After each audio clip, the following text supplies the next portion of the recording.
Ladies and gentlemen, Senator Neal.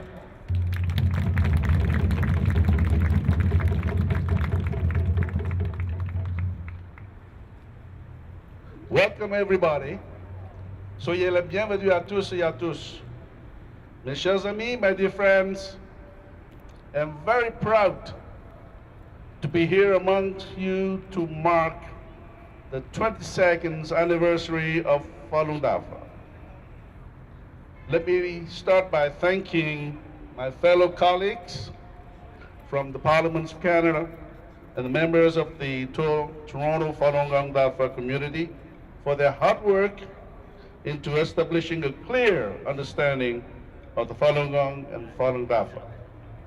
My dear friends, I'm proud to be joining so many Falun Dafa practitioners in realizing Falun Gong as a key current political issue, because we are witnessing a slaughter in China, one of the biggest crimes against humanity of the century. C'est un grand honneur, et ces droits universels sont le patrimoine non seulement de tous les Canadiens et de tous les praticiens de confession religieuse, mais aussi de tous les êtres humains. Canada has a strong record of supporting and protecting human rights, religious freedoms, and the rule of law.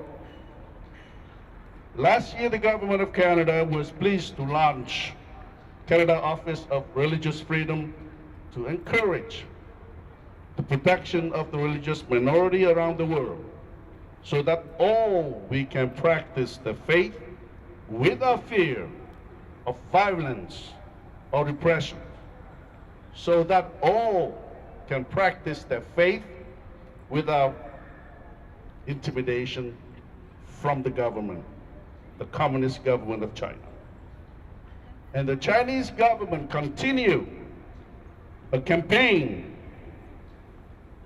of persecutions against spiritual practice of Falun Dafa for far too long against those who simply wish to practice tenets of truthfulness, compassion, and forbearance.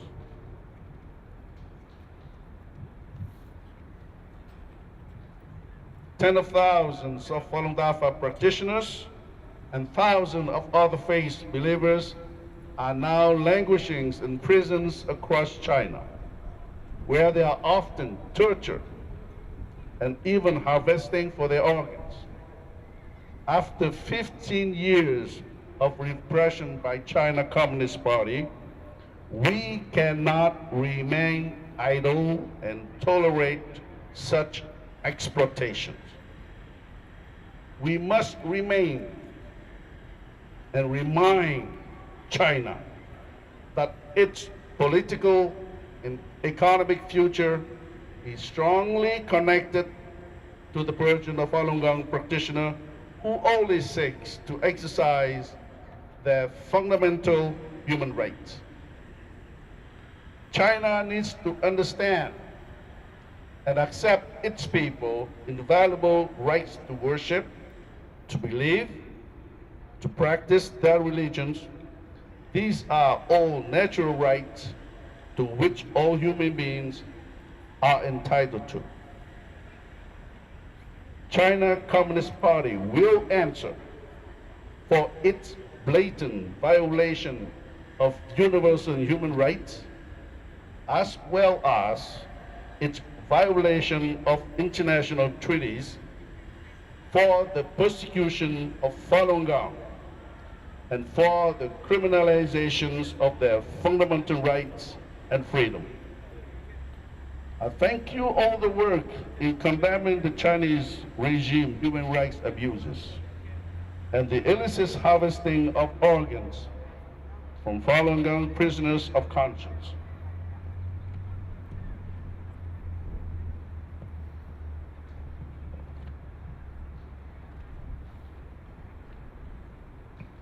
We should never tolerate these exploitations, and we must hold China, the perpetrator, accountable. Remember that we stand in solidarity with the Falun Dafa practitioners who are victims of organs harvesting by state-sponsored effort. And most of all, thank you all for reminding us of the importance of the freedom and rights over the past decade. The Falun Dafa members have been diligent advocates in speaking up and pushing for the positive change in local community. Et mes chers amis, avec ça, je vous remercie car votre appel à la justice est un rappel indispensable au reste de la population canadienne. Nous ne devons jamais oublier l'importance de ces droits et libertés qui nous sont si chers. Thank you very much for inviting me to speak. Keep up the good fight and know that we all must work together to advocate internationally and put pressure on the Chinese Communist government to end this inhumane practice. Thank you.